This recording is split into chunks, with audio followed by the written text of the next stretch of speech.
So the title of today's talk is Proteomics and Obstetrics, what can we do today? And just to disclose, I serve as a paid consultant for an OHSU spin-off company called Diabetomics, which is focusing on developing predictive pathways for early diagnosis of gestational diabetes. I'm not going to be talking about that at all today. I'm not paid by CIRA, although I'm friends with a lot of the people that work there, and I was a site PI for the trial that George Sade just presented, so we collaborate professionally. And then my biggest disclosure is that I've been living now in Portland for the last 12 years, so my kids all consider themselves Oregonian. Where did proteomics begin? And so my bias was that it began in the 90s. Like, my bias is that there's going to be nothing from the 90s. But I found this, which actually is referenced in an early proteomics article from the 90s talking about gel electrophoresis for protein separation. And this was, and really this sort of 2D gel, we still do this today. For isoelectric separation. And so this was published in the Annals of Biochemistry, another one of these little things, like 250 words. And it was published in 1970, but if you look in the bottom left corner, it actually was accepted for publication in 1969. So the field of proteomics actually goes back to the 60s if you want to look at its earliest, iterations. But clearly, it's kind of exploded in the last 2 decades. And so if you do a PubMed search and you look at proteomics publications, it really started to become something that we would see in the literature in the late 90s, early 2000s. You could see almost an exponential rise, and then kind of like a linear rise from the 2000s to 2010s. And of note, now, for the last 3 or 4 years, there have been over 4,000 publications annually in the scientific literature that are mass spec related, so proteomics related. And one thing that I noticed, which I kind of had felt, but I hadn't really seen before, is that there's been sort of a leveling off of the last couple years. And I actually think, and I'll touch on this in a minute, that the leveling off has to do with the fact that there was so much hype initially with proteomics. We could see things we could never see before. There was this rush to present things before data had been validated. A lot of early biomarkers and a lot of early discovery never really panned out. It sort of had created like a little bit of tepidness about the field. But I'm excited about it again because of a lot of the innovations that have happened in the last few years with methods. And then this little slide on the right, for those of you in the back, it probably looks like a blue circle. Actually, what this is a pie chart of the proteomics publications that have to do with obstetrics and gynecology compared to the publications that have to do with oncology. So all of the blue is represented, the oncology literature. That little sliver of green, which is about 2%, is obstetrics. It gives you some idea of, in cancer research, that they're much, much farther down the field than we are in OB.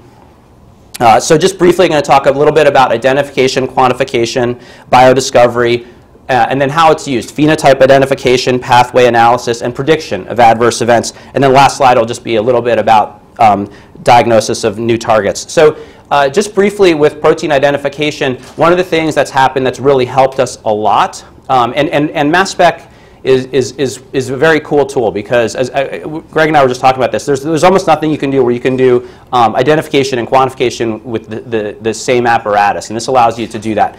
So with identification, we used to have to identify peptides by searching them in known databases. And so these databases would change each year as peptide sequences were added, and things would get misclassified, and things wouldn't be in the database. Now we don't really have to do that anymore. So identifications, we're much more certain of identifications because essentially the mass spec measurements are so accurate that we can determine peptide sequences.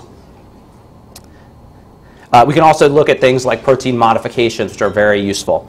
In terms of quantification, so there's not a lot of math in this talk. This is the last math slide. In terms of quantification now, we used to use something called spectral counting. Now we really use isobaric labeling, or sometimes you'll read it as tandem mass tag or TMT labeling. And what it is, basically, it's taking advantage of the fact that you can tag peptides with a label, and then those labels all have the same mass. And so you can compare samples from different patients together. All of those peptides from the different patients that are the same peptide will kind of co-elute, and you can do direct comparisons of relative quantification. So kind of this is a little schematic of it, and just basically the take-home message is that our ability to quantify peptides accurately and compare them from in individual samples from one patient to another, it has stepped up quite a bit. And the range of variability that you see when you do these experiments is also fairly tight. So one of the, I think, valid criticisms of mass spec early on was just all of the biologic variability that you'd see. And like even if you ran the same sample on the same patient multiple times, you'd get variations in quantification. So that's tightened up quite a bit. So where are we today with proteomics and obstetrics? Where does it fit in today with biodiscovery? And I do think of it mostly at this point as still a biodiscovery tool. Well, I do think the pluses outweigh the negatives, but there are some negatives. I think one is that there's limited availability. So there's definitely more mass spec now than there ever has been. I think all academic centers now have their own mass spec core, and a lot of private industry does mass spec. So even if you're in a hospital that doesn't have it, you can work with someone to run samples. But it's not in every hospital. It's certainly not in every clinic. It's not at bedside. So there's limitations of availability. It's still costly. It's still fairly costly. There's technical challenges. The machines are glitchy. You have to have special expertise to run them. You have to troubleshoot them all the time. And running samples takes time. On the other hand, I think for biodiscovery, it's high throughput in a way that almost nothing else is. It's comprehensive as much as the word comprehensive can be used in this field. It's hypothesis generating. So some of the observations that in our work we've made about preterm birth have come directly from what we've seen in our protein pathways that we've identified by looking at preterm labor subjects. And there's a lot of hypothesis generation in other areas of medicine using mass spec. We have the ability to validate now and improved quantification. So with discovery biomarkers, I'm just going to give a couple examples. Probably the biggest thing in our field that's been applied for mass spec is preeclampsia. And the ones that are the most commonly discussed are SFLT, PLGF, and soluble endoglin. The ones listed below are ones that multiple other researchers have published on. Of most recent publication, if you've seen it, came out in the New England Journal last month, looking at this ratio of SFLT to PLGF as a predictor of preeclampsia. So a lot of work on prediction of preeclampsia. I'll go to the end of that story and say I don't think any of it's ready yet for prime time use, but the interesting thing is that there are definitely markers that you can find in maternal serum that are identifiable in the first trimester that have this predictive accuracy. Just kind of confirms what we know about preeclampsia and its origins in early pregnancy, and to some degree has shed some light on preterm birth because we're making the same observations now with patients that have preterm birth. So these are all what I would consider markers that have to be validated and tested. Even the SFLT to PLGF ratio, which I'll just mention its characteristics at the end. I think another thing that's kind of nice about where we are with proteomics and OB is our ability to classify individuals. So individuals that look the same to us clinically can be classified as different individuals using peptide classifiers. And that adds to our ability, I think, in a way that clinically we can't do right now. So when we look at patients that have preterm labor, when we look at patients with preeclampsia, when we look at patients with other conditions, they all generally look like one homogeneous group to us. And we know that that's not the case.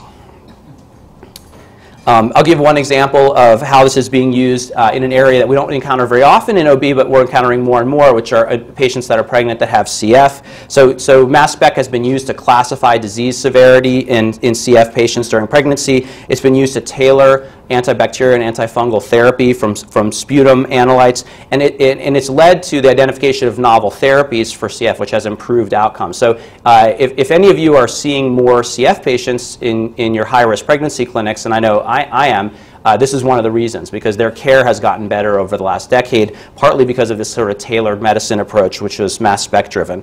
This is from one of our publications on preterm labor. It was an early observation looking at patients in preterm labor and demonstrating that you can classify patients in preterm labor as having 4 distinct overexpressed protein pathways. Coagulation and complement cascade could be important in patients that deliver because of abruption or chronic bleeding. Inflammation and infection, a well-known pathway to preterm birth. Fetal placental development, which could be patients with obesity, with preeclampsia, with aneuploidy, and their increased risk for preterm birth. And then extracellular matrix and cell movement proteins, which could be responsible for patients with very early preterm birth or late second trimester loss because of cervical remodeling. So we're able to look at patients' blood and classify them this way. And other investigators have done similar work in preeclampsia. This is just one of them from molecular cellular research in 2011, looking at classifying patients with clinical diagnosis of preeclampsia as having 3 distinct genetic phenotypes based on their mass spec profiles. So this leads me to believe that we will be able to tailor therapies targeted by classifying these patients as distinctly different individuals, even though clinically they look similar to us, or there's at the very least clinical overlap. So in addition to classification, I think proteomics can lead you to pathway analysis in a way that very few other tools can. This is one example of an Ingenuity pathway analysis, and Ingenuity is one company that offers this software, and their algorithms have gotten more robust over time and very very user-friendly, and so if you've seen any research recently on pathway, a lot of times they'll show something like this up. So you can identify proteins that are dysregulated in your patient and get a sense of is one particular pathway that's being overrepresented or not in that. So how about in terms of prediction of adverse events or disease? So this is the only line I'll give you for the presentation that Dr. Sade just presented this afternoon of our combined work. But basically, the paper, the PAPR study, prospectively looking at patients at 19 to 21 weeks prior to the onset of symptoms and able to predict with a high accuracy those that deliver spontaneous preterm birth less than 35 weeks with an area under the curve of 0.93. So that's something that I haven't really seen before. It has not only a good specificity, like everything does in this field, but a good sensitivity, which nothing else really has in this field. And what was cool about the way the study was designed, I thought, was identification, verification, and validation all in one elegant study on different patients, but patients that are recruited within the same prospective study.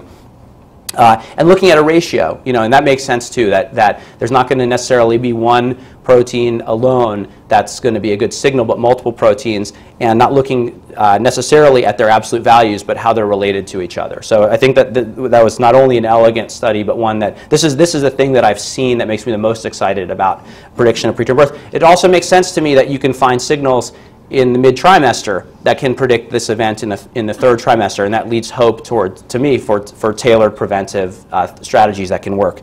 By comparison, and not to sound dismissive, but if you look at the New England Journal publication on the S-FLT to PLGF ratio, a similar claim. However, the negative predictive value, very good, 99%. That's actually pretty useful, I think. But a positive predictive value of about 36%. So not really that useful for telling us, when we see patients in clinic, does that patient actually have preeclampsia right now? And I challenged, our whole division at OHSU last week at our resident research day.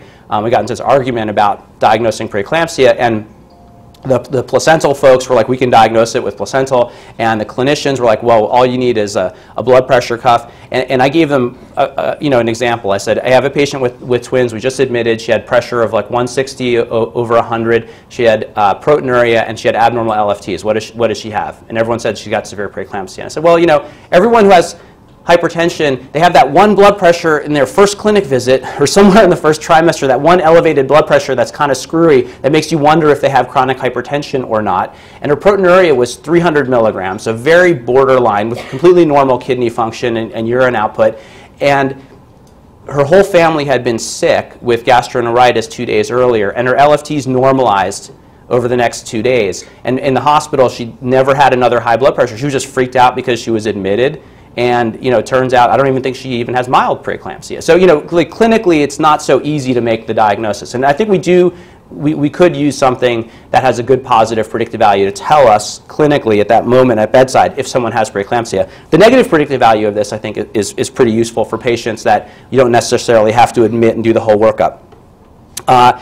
How about improved prediction of adverse events and disease? So this is just one example of proteomics in an obstetric field, looking at umbilical artery mass spec analysis on neonates who are born to moms with preeclampsia, and identifying neonates that that were at specific risk of cardiovascular dysfunction that needed to have echoes and closer follow-up. So being able to kind of project and see which neonates are going to need additional care and be at higher risk for adverse events compared to others in the same sort of high-risk clinical setting.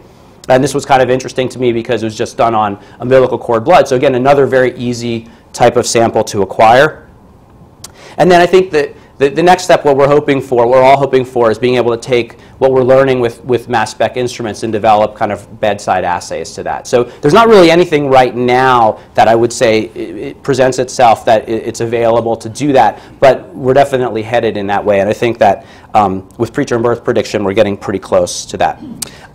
So what are the next steps? So I think that clinical trials to demonstrate that you can use some of these markers to improve clinical outcomes is necessary, and I think that I'd like to see us do that. I think we're planning on doing that. So hopefully being able to use one of these clinical markers to improve an outcome would be what we need to do to be able to get insurance companies to pay for it, Medicare to pay for it, and for acceptability and clinical utility.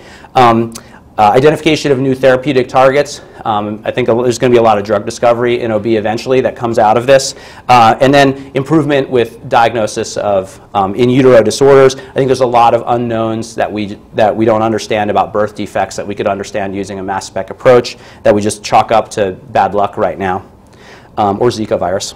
And then last thing is identification of new therapeutic targets. And so this is one example.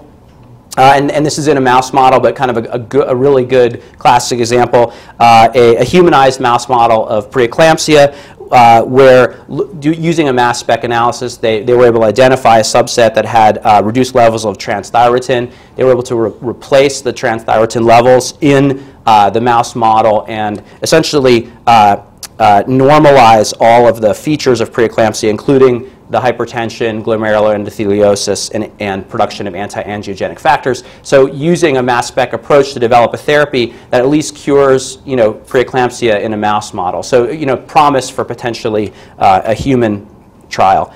I'm happy to stick around for any questions. Thank you for your attention.